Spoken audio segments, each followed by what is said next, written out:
What's going on, guys? My name is Rumble Skrash. In today's video we're gonna be doing the second part of the guide of Battle Rumble. So if you haven't checked out the first part of the guide, actually go check it out. It's here on top, and then you can watch this part. So in there I'm explaining some more basic stuff, but there's a lot of interesting stuff that I talk about. For example, how damage is calculated, the formula of damage reduction with the defense stat and everything. So there's timestamps in the description of the video, so you can actually skip to the part that you're interested in. So I'm gonna be making these two videos for the moment. Maybe there's gonna be a third one in the future, where I talk about all these mechanics and stuff, so that you have the information out there and stuff. As I mentioned in my previous video, I'm gonna be mentioning it again in this one. There's actually the Optc subreddit, which there is a whole section dedicated to Pyro Festival. Well, in JP version, this is like what it's called, Pyro Rumble, and you're gonna have you're gonna be able to actually see a lot of info there. So great shout out, huge shout out to those guys. Fate of Muffins and 056, I think, are the main people that have brought all these articles, but well, there's I'm sure there's other people involved, so shout out to them too. So yeah, but now without further ado, let's start. So we finished the first part of the previous video at the defense buff. So now we are gonna be starting with the speed buff. So I'm gonna be going to Boa, which was like the test unit that I was using. So here, as you can see, I talk about all these stats except for the speed stat. So as you can see, Boa has a speed of 160, and as I mentioned with the defense, this number actually does not increase or decrease with the leveling up of the units, sockets, limit break, and candy, etc. So this is like a fixed number that only changes with the speed buffs and debuffs. So every level of speed buff will actually give 5 extra speed per level. So for example, a unit that gives level 5 speed up will actually give 25 speed. So as you can see, it's not that huge of a difference in numbers, but it actually makes a huge difference in game. So and every speed debuff will actually be giving the unit 5 less speed. So very straightforward, and you just have to calculate the actual speed that the unit has at a certain moment. So speed is actually a very complicated thing to calculate, because we can at least calculate the first round of attacks, but the thing is that every time that a unit is hit in general, it gets like passed down to the order of attacks that I'm going to be showing you. So the order of attacks and when a unit actually attacks or not, it's actually really complicated to calculate. I mean, a computer could do it probably. We could not really go past the second round of attacks, so we just have to see normally what does the unit do against a certain particular team, and just play around with that. So let's go though to see the first round of attacks. So this is basically an image of a match at the moment where it starts, before any buffs have been applied. So as you can see here in the top corner, we can actually see the order of the units that are going to be attacking. Now, when the match starts, this order is literally the order of by higher to lower speed at that certain moment that the units have. So as you can see, the enemy Odin is on top because he actually has the highest base speed stat.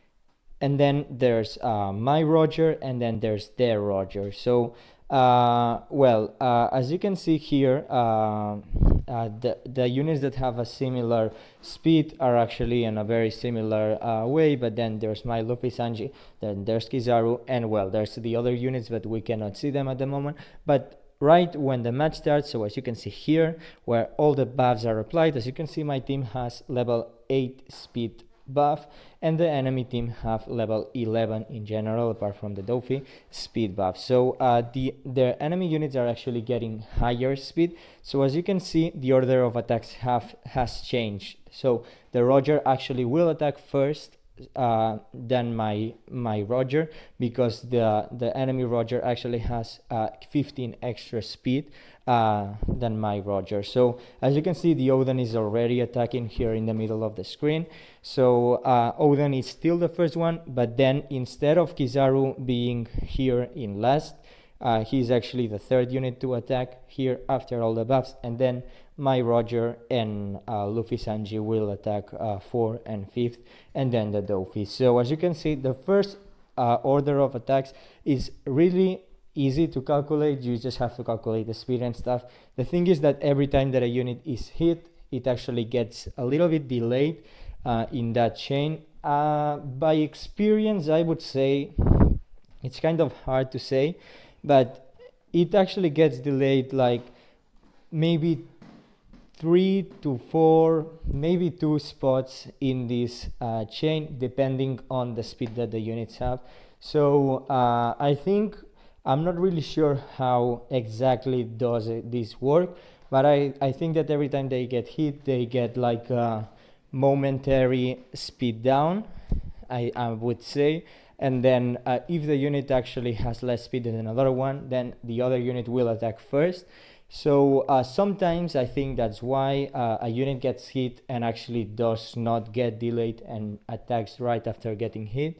So I think it's because if the unit has a lot of speed and the attack actually does not make a unit slower than another one, it will still attack. So I think that's how that works, but that's a very complicated thing, and there's no proof about my hypothesis, but I think that's how it should work. Also, when a unit attacks, there is like a certain moment and seconds that it's not gonna attack again.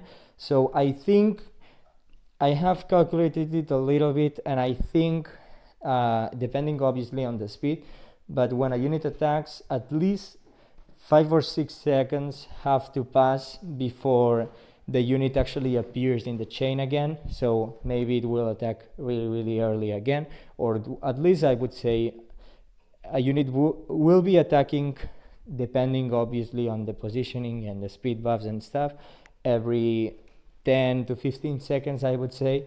But well, it's really hard to say. So in understanding how and trying to calculate how this order of attacks will go, we actually have to talk about the targeting of normal attacks, because each unit has actually a certain targeting, so targets a specific unit, and obviously that can affect the order of attacks, because if the Odin is the first one to attack, and actually Odin has a weird attacking pattern and will target not normally it's like the closest unit that they have, but in case of Odin actually attacks like a weird unit, so that unit is going to get a little bit delayed in the order of attacks. So that's going to be quite relevant to calculate, at least in the first round, and well, obviously in other rounds, but it's really difficult to know for sure what's going to happen once 50 seconds have passed. It's really difficult to calculate. So yeah, so here as you can see, there's the targeting priority. So here Odin actually targets the enemy with the highest speed.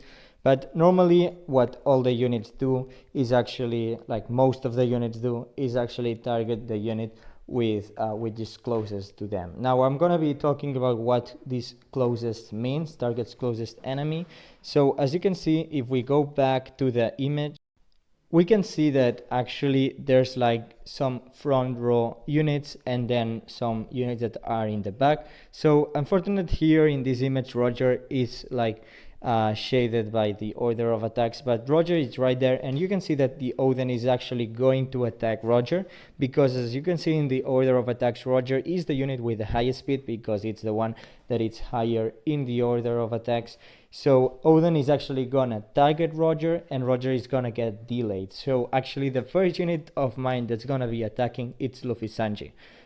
Because as you can see, the unit is actually placed in the back row together with Otama and Roger there, and the units in the together with Roger, I would say, and the units that are actually in the front is Jack, and then Usopp and Otama. So the thing is that the positioning of the units change between attacking team and defense team. So as you can see, Jack is in the middle and is in the spot closest to the enemy. So normally if any other unit apart from Odin were attacking, it would be targeting Jack instead of Roger. So because Odin has a weird pattern of attacks. So the units that are in the front, so in the case of an attacking team, the 3 middle units will actually get targeted most and will be delayed most in the order of attacks. So in the defense team though, if we see at the enemy team, there's like a different order. So the front row units are, as you can see, Roger, Kizaru and Dofi. And if we see the positioning, these 3 units are the first 3 units. So you can already see that in the defense team, the positioning changes in respect from an attacking team. So in the defense team, the units that are in the front are actually the first 3 units, and in attacking team are actually the 3 middle ones. So that's something you want to take into consideration when you're trying to calculate which units will attack first. So if Odin wasn't there and it was another unit, probably the first enemy unit would be attacking my Jack, and then the second one, as Jack is getting attacked at the moment, will be attacking, for example, the Otama or the Usopp. So the thing is, normally there's 2 attacks at the same time. It doesn't matter if there's like 2 enemy units attacking or 1 enemy unit and 1 of your units, but no more than 2 attacks can be happening at the same time. And when 1 attack finishes, then another normal attack begins. And when a unit is attacking and has the special ready, which is that lower bar, so not the red one, that's the HP, so the lower one, this is the special. So when a unit attacks and has the special ready, it will actually activate the special. So the first 10 seconds of the battle, I would say it's kind of easy to calculate, but after that it gets really hard. So yeah, as you probably have guessed with that explanation, it's actually really important to plan correctly your speed and your special city up buff, which I'm going to be talking about now. So as you can see, Odin is giving special city up to slashers. So basically what that means is that every level of special city up means that the special will be charging 2% faster. So basically in the case of Odin, he will actually be making his special and the teammates that are slasher specials be activating 10% faster. So that means that 1 every 10 seconds will be reduced. So approximately Odin will actually be reducing from his own cooldown, just himself, 3.2 seconds. So the special will be ready instead of at 32 seconds, it will be ready at 29 seconds. Well, actually 28.8, but I think this approximates to the next one. So I think at 29 seconds, the special of Odin will actually be ready. So that actually can make a huge difference, because if in the order of attacks, Odin is normally attacking, for example, at second 30, let's say, with your current positioning of units, then that means that with the special city up that he just himself gives himself, his special is actually gonna be ready when he attacks, because after 30 seconds the special will be charged because of the special city up. But if he hadn't any special city up and he were attacking at 32 seconds, then that means that when the unit attacks, the special will not be ready and he will not be activating. So as I said, when a unit attacks, it will probably attack at least, I would say minimum 10 seconds later. So this little difference can actually change the whole outcome of the game. So that's a very important thing to try to calculate. Like, if a unit is attacking too early, you would want the unit to have less speed, maybe, so that it attacks a little bit later, or to have more special city up so that the special actually charges before he attacks. So yeah, very difficult thing to calculate, but very important one. And obviously there's also the special CT debuff, which will mean the exact opposite. So the special charges 2% slower. So basically you just have to calculate the result between special city up and special city down, and then you will get how fast the special actually charges and how many seconds does it actually take. So another very important thing is the targeting with the special. So I'm gonna be talking about that now. Now normally for what I have been seeing, when a unit attacks and has the special ready, normally it will place itself in front of the actual closest unit. So I think it actually kind of ignores this target priority with the normal attack. So that's actually good, because maybe the enemy with high speed is in the back row, and then Odin might actually be missing the special. But no, when he is actually activating the special, in general he places himself just in front of the enemy closest to him. So I'm going to be explaining how ranges work, but that can also be a bad thing, because maybe the special completely misses. So yeah, as you can see, the special of Odin, well, he will first give fixed damage to all enemies, so there's no range there, it's just all the enemies. And then he will actually deal multiplier damage in, as you can see here, large range horizontal. So I'm going to be explaining what that means. There's all different kinds of range. So for example, there's the range of Odin, which is large range horizontal. There's the range of Rayleigh. I mean, there's a lot of other units with the same range, but this is like just examples. So the Rayleigh will actually give just large range, and it doesn't say anything. And there's, like, for example, this other one, which is Whitebeard,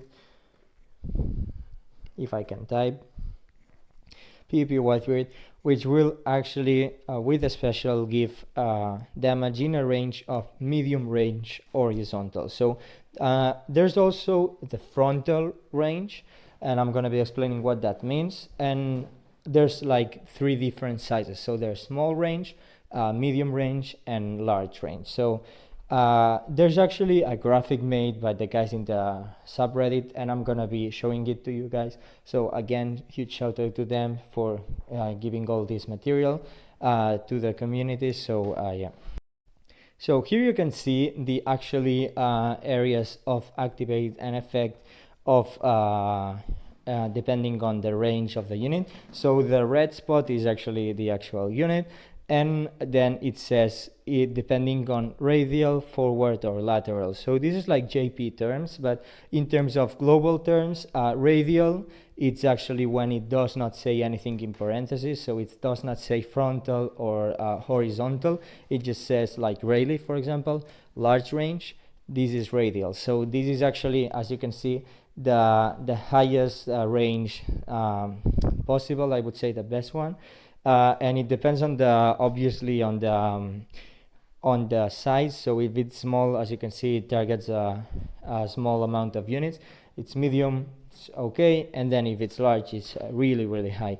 And one thing that I want to mention is the range of debuffs and the range of damage is actually different. As you can see, there's 2 bubbles here. So the small one inside the large range is actually the range of large range debuff, and the high one is actually the damage. So this is one thing to keep in mind, because for example, if a special deals like defense down and then damage in a large range, radial, maybe there's some units that get the damage and do not get the debuff. So that's something that you would like to keep in mind.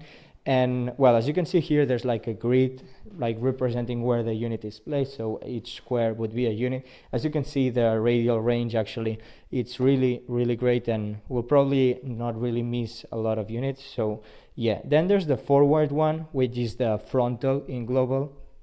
So as you can see, it's literally what it says. So in, I would say, like 3 slots. So 3 slots in lateral, and then just goes deep into the field. So it will, small will only be 1, and then medium like a square, and then large it will be like more flattened out shape.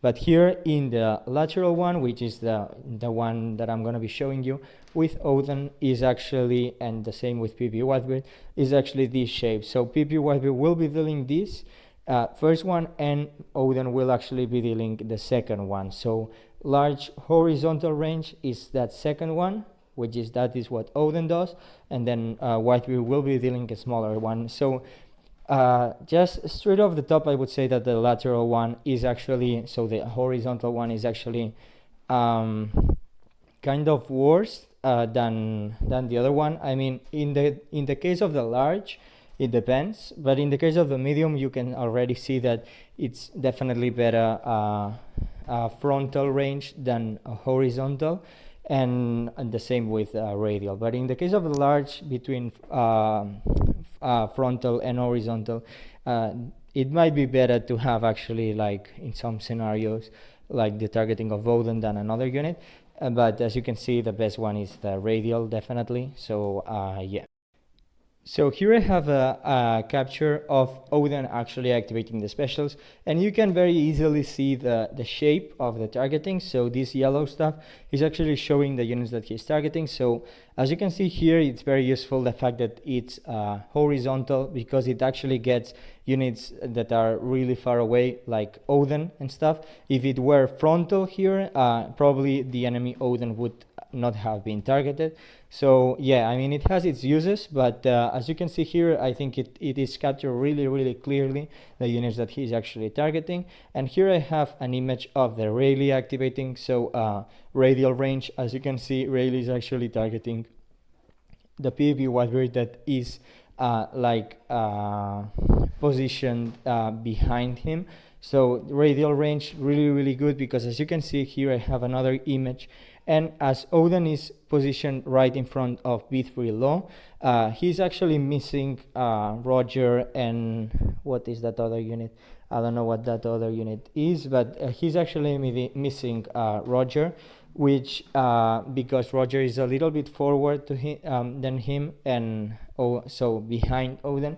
So Odin with his range does not target him, but Rayleigh here does target PvP Whitebeard, which is behind him. So as you can see, this is here, I think these two images illustrate really well the range of the specials. And I don't have a clip with PvP Whitebeard activating, but you will be seeing a very similar thing than the Odin. But actually PvP Whitebeard in this position would not have targeted the Odin or the enemy B3 Law probably, and maybe not even Kizaru. So you see the difference of range is actually really good. There's also different kinds of targeting in the damage. For example, Dofi will just target 3 enemies, which are random. So you don't have to worry about positioning of the unit when he activates in this kind of specials. So you don't have to worry about the unit missing or anything, but obviously it has its downside, which is 3 random units, and it might target the unit that you actually don't want to target, and you want to prioritize other units. But well, you cannot have a perfect unit. And also obviously there's other units like Roger or Ace that will actually not miss, because they target all the enemies. So it doesn't matter where the unit is positioned. When he attacks, he will just target all enemies for attack 2 times. So really good for that, because he doesn't miss, because a lot of the times the units are missing, and it's really annoying when that happens. And about that, I do not actually have a clip of it happening, but sometimes when a unit is actually attacking with a normal attack and an enemy unit activates some kind of damage dealing special, even a health cut, then the unit actually gets his normal attack interrupted and stays at the spot where he is at the moment where he received the damage. So that actually starts screwing with the positioning and stuff, because a back row unit can just now be in really close to the enemy, and the enemies will actually be targeting that unit. So that, as you can see here, this is where the complicated stuff begins. And there's actually some kind of bug with that, which is like when the unit actually gets the normal attack interrupted and stays at a different place, the computer is actually thinking that the unit is in a different spot. So sometimes a special of an enemy unit can actually completely miss, because the Odin, for example, goes like behind all the lines of the enemy team and just target no unit, because the computer is actually thinking that there's a unit there, but there's no unit there. So there's some kind of bugs that sometimes happen. It's not really that common that the special misses every unit. It normally happens more in the late games and stuff, where the units are more spread out and stuff, but normally that happens with when the unit gets what it's called knocked back, which with any normal attack can deal that. There's a 5% chance of that happening, and well, you can increase the percent chance of that happening, but I don't think it's really good, because this is like one of the things that it's actually causing the units to miss the special. So yeah, knockback will knock, I think, the unit further down in the attacking line, but you can see all kinds of problems with the targeting of your specials then, I would say, because all the units are more spread out and stuff. So yeah. Finally, I want to talk about some other kinds of buffs that there are. For example, it's more the RNG buffs, which is like there's a certain chance of that happening when a unit attacks and does a normal attack, which is like crit, guard, and miss. So any of these things, and knockback, like I said right now, any of these things has a 5% chance base of that happening with every normal attack, but then you can increase it. Here, as you can see in this image, there's a little icon here that says crit level 5. So every level of any of these things will increase by 5% the chance of that happening, and every level down of this will actually decrease by 5% the chance of that happening. So as you can see here, the enemy low is attacking my unit, and it's actually my unit actually guards it, so it happens like the chance of 5%. And guard actually means that the damage of the normal attack is actually reduced by a certain amount, so it's not really that clear, but normally I would say it's half of the damage is reduced, but it's not really that consistent. So I mean, basically just take it as some of the damage, at least half of the damage is reduced, but it could be definitely more, but it's kind of complicated to calculate that. Then there's the crit. So if we go here, as you can see, my unit is actually doing a critical hit. So critical hits, as I mentioned in the start of the first part of this guide, actually deal 1.5 the base attack, including attack up buffs and attack down debuffs, multiplied by 1.5. So yeah, and you can see that the unit is actually dealing higher damage than it should. So yeah, and obviously you have to count into there the defense stat and everything. Lastly, I want to talk about some other kinds of debuffs that there are, which are like kind of different ones, so which are special bind, action bind, and paralysis. So here, as you can see, the Halloween Law actually does special bind, and it's actually special binding some units.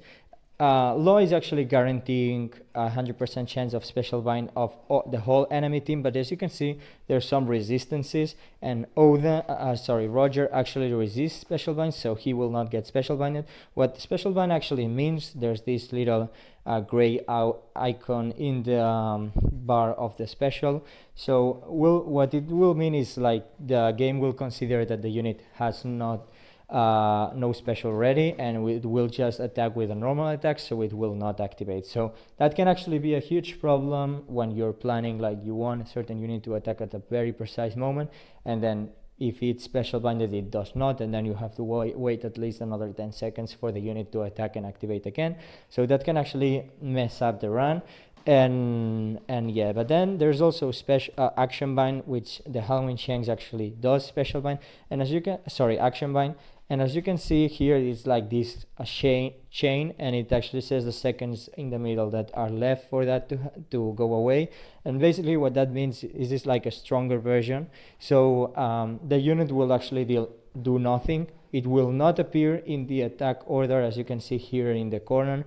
My Luffy Sanji or my PP Whitebeard do not appear in the attacking order, and it will basically do nothing. It will stay where it is. It will still charge the special, but it will not be activating because the unit is not attacking. So it basically prevents the unit from moving or doing anything. So until these seconds have passed, there are some units that actually resist that.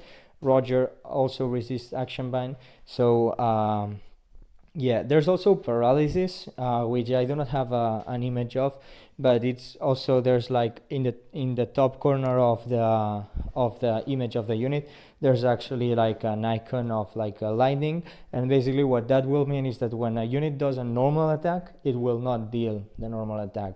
So it will still activate the special, so that's why Paralysis is not that important, but it will actually not attack, so it will actually not delay your units in the order of attack. So that's a good thing that you can actually take into consideration when you're planning your team.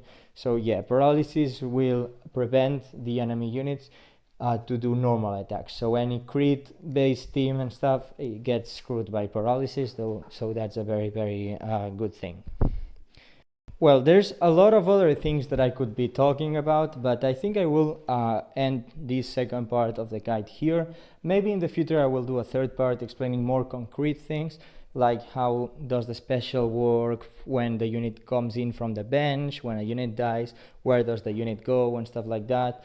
And well, more complicated stuff, and also more team building and stuff like that. So I might be doing a third part of a guide, but for the moment I will leave it here. So this is like a basic explanation of how all the mechanics, the most important mechanics work, and how can you plan a little bit your teams to calculate what's going to happen inside the match, so that the match is not completely a different thing that you have no idea what's going to happen. So I think that is going to be a useful video for that. And yeah, I hope you guys enjoyed this these two videos. Let me know in the comment section down below if you have any doubts, what you thought about all these explanations. I will also link in the description of the video the page of the Reddit of Fate of Muffins and GR56. If there's a lot more info there, you can go check that out.